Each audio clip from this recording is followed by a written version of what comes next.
Assalamualaikum warahmatullahi wabarakatuh. Bismillahirrahmanirrahim. Ketemu lagi dengan Mapel Fisika, ketemu lagi dengan Ibu Basyiroh Mulatina.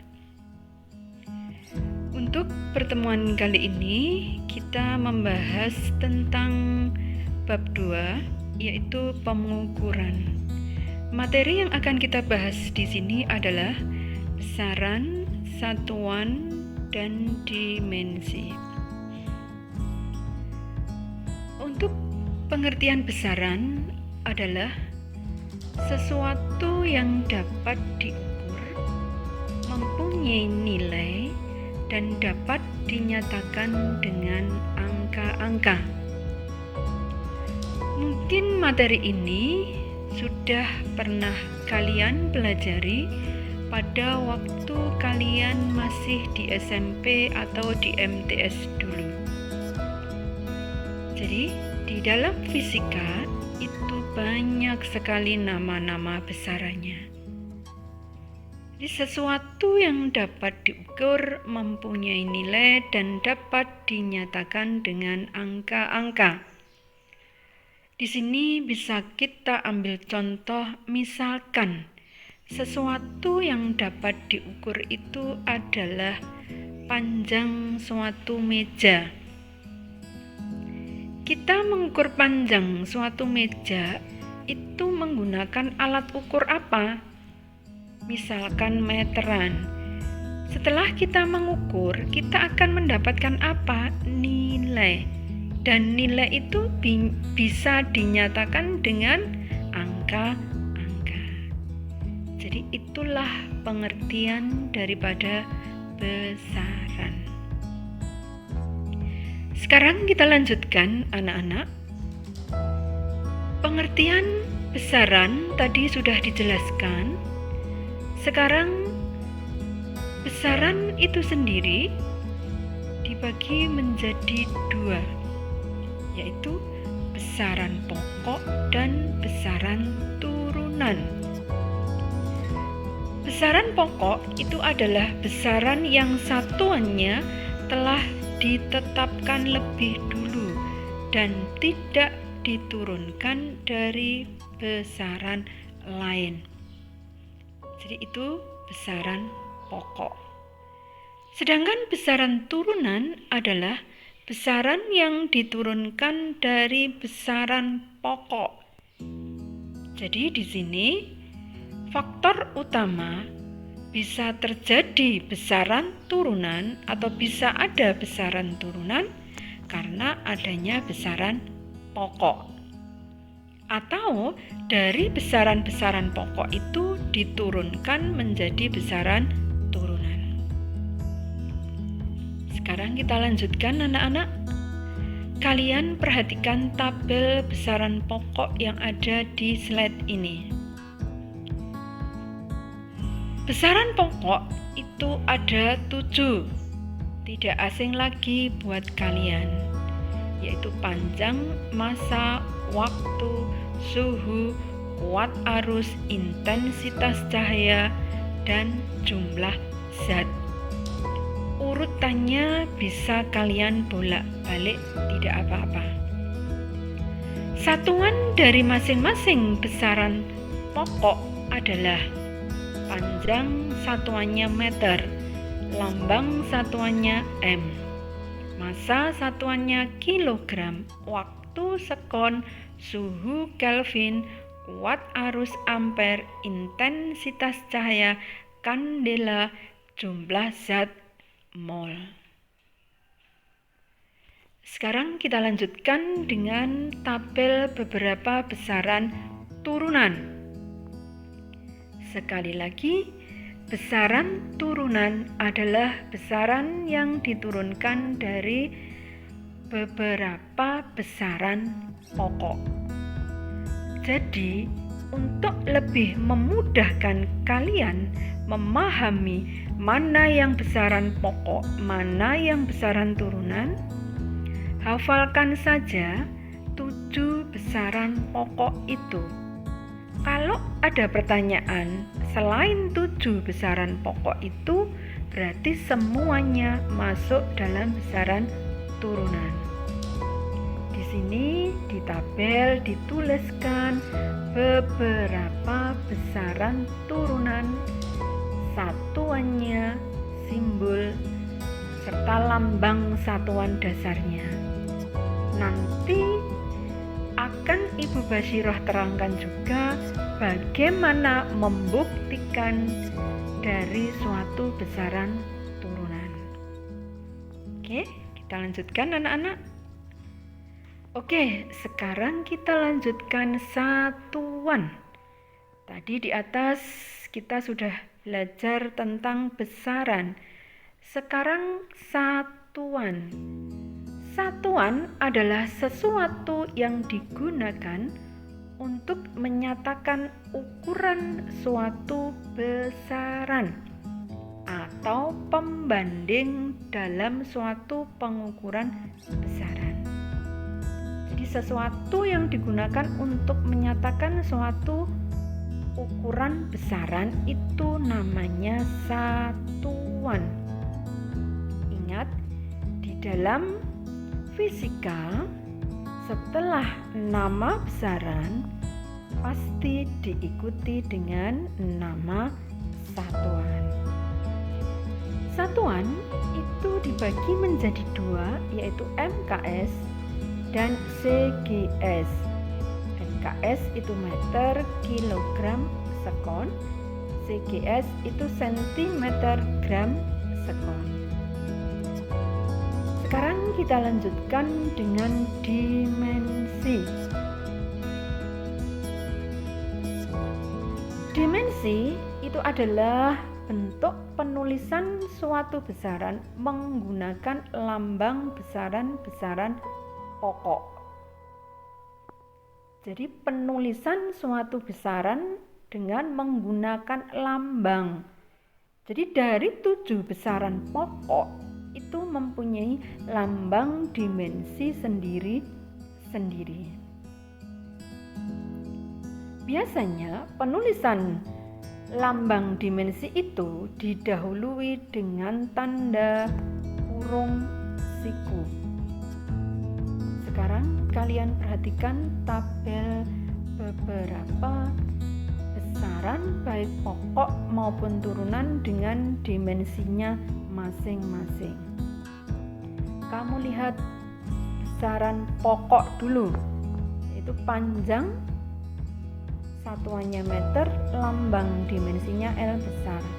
Massa satuannya kilogram, lambang dimensinya M. Waktu satuannya sekon, lambang dimensinya T besar.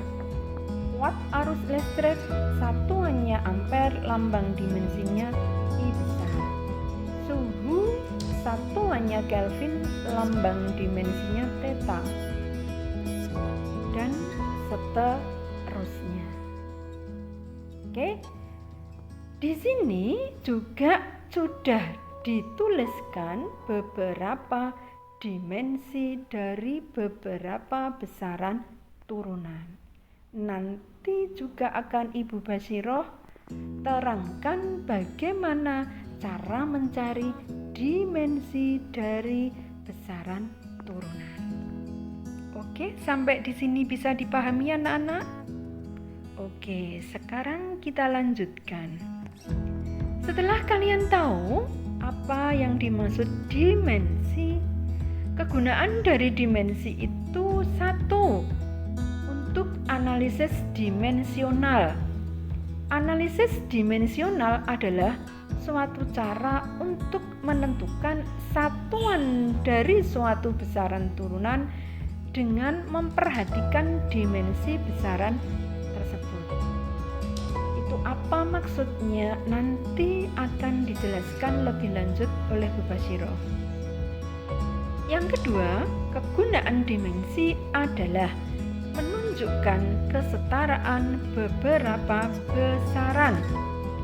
Setelah digunakan untuk mencari satuan, dimensi juga dapat digunakan untuk menunjukkan kesetaraan beberapa besaran yang terlihat berbeda.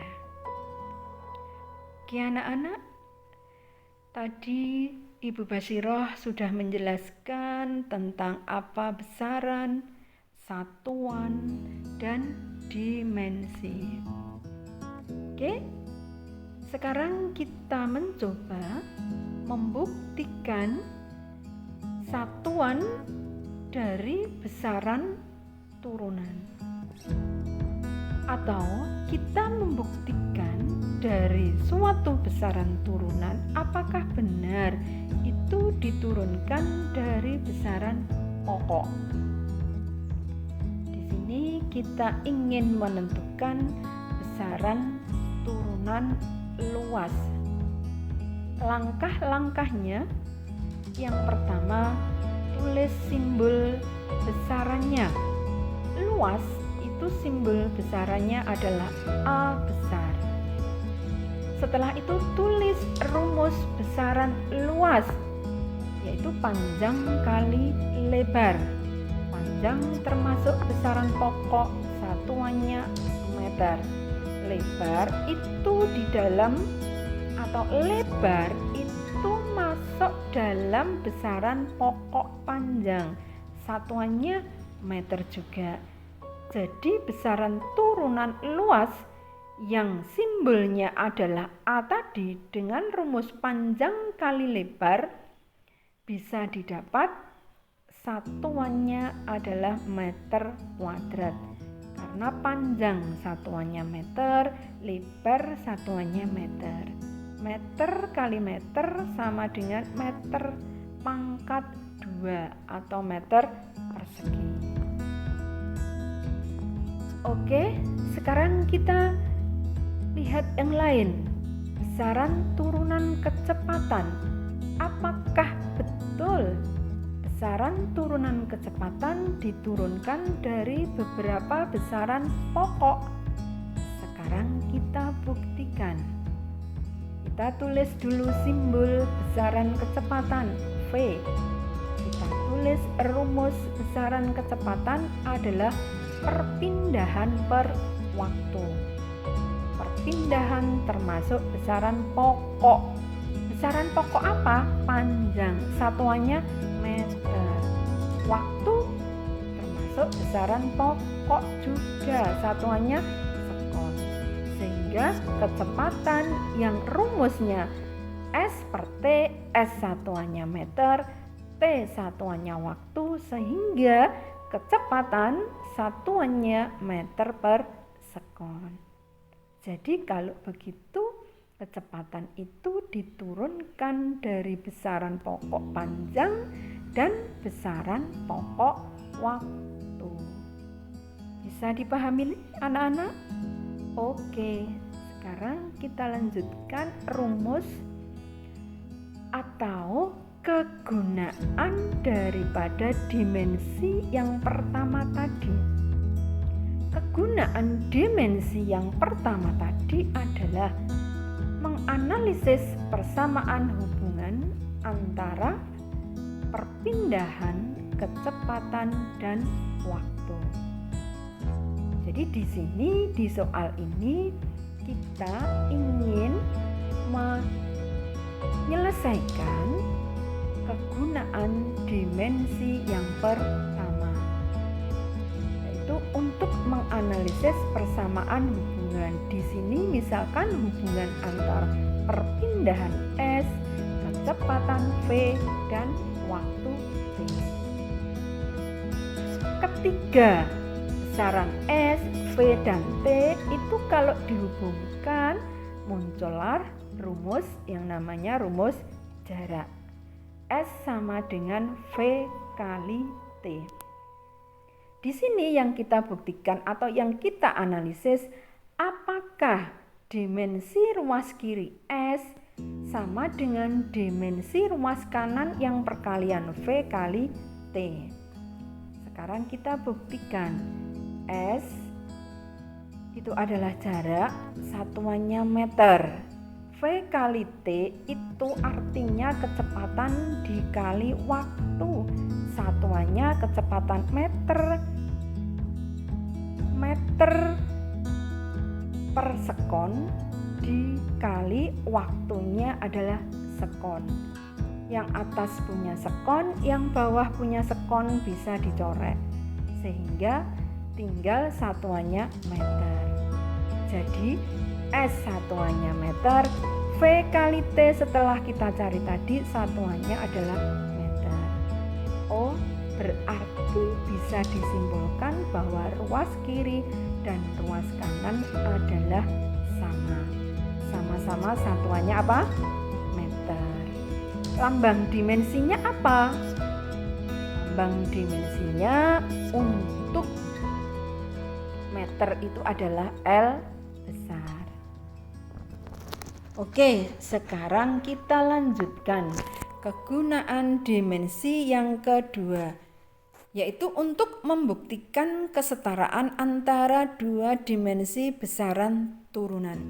Misalkan di sini anak-anak, kita membuktikan besaran turunan usaha itu apakah sama dimensinya dengan besaran turunan energi kinetik. Sekarang kita lihat usaha dulu. Usaha adalah F kali S. Gaya F itu anak-anak, gaya itu perkalian dari M kali A kali S. M satuannya kilogram, A percepatan satuannya meter per sekon kuadrat. S itu jarak satuannya meter. Berarti berubah menjadi kilogram kali meter menjadi meter pangkat 2 per sekon kuadrat. Kilogram itu tadi satuan dari massa, lambang dimensinya M besar. Meter itu satuan dari panjang, lambang dimensinya L. Karena M-nya kuadrat berarti L-nya juga kuadrat. Sekon itu satuan dari waktu, lambang dimensinya T. Karena S-nya kuadrat berarti T-nya juga kuadrat. Sehingga W itu lambang dimensinya M kali L pangkat 2 per T pangkat 2. Sekarang kalau kita tadi sudah menemukan dimensi dari usaha, kita lihat dimensi dari besaran turunan energi kinetik, di mana rumus energi kinetik adalah setengah M kali V kuadrat. Setengahnya tidak usah dicari dimensinya, langsung M-nya dicari satuan M massa kilogram. V tadi satuannya meter per sekon. Karena V-nya kuadrat berarti meter per sekon dalam kurung kuadrat. Sehingga EK-nya kita turunkan kilogram, meter dikuadratkan menjadi meter kuadrat per sekon dikuadratkan menjadi sekon kuadrat. Kilogram satuan dari massa, lambang dimensinya M besar, meter kuadrat, satuan meter itu satuan dari panjang, lambang dimensinya L. Karena M-nya pakai kuadrat, maka L-nya juga kuadrat. Dibagi sekon. Sekon satuan dari waktu, lambang dimensi waktu adalah T. Karena sekonnya kuadrat berarti T-nya juga kuadrat. Sehingga setelah kita cari satu persatu ternyata sama, bahwa dimensi usaha itu sama dengan dimensi energi kinetik. Bisa dipahami? Oke. Mungkin itu saja penjelasan dari Ibu Basiroh mengenai materi besaran, satuan, dan dimensi. Untuk lebih kalian bisa paham apa yang sudah dijelaskan tadi, silahkan kalian latihan soal-soal di LKS kalian masing-masing. Oke anak-anak, kita cukupi sekian. Sampai bertemu lagi di pertemuan-pertemuan yang lain. Tetap semangat anak-anak, tetap jaga kesehatan. Wassalamualaikum warahmatullahi wabarakatuh.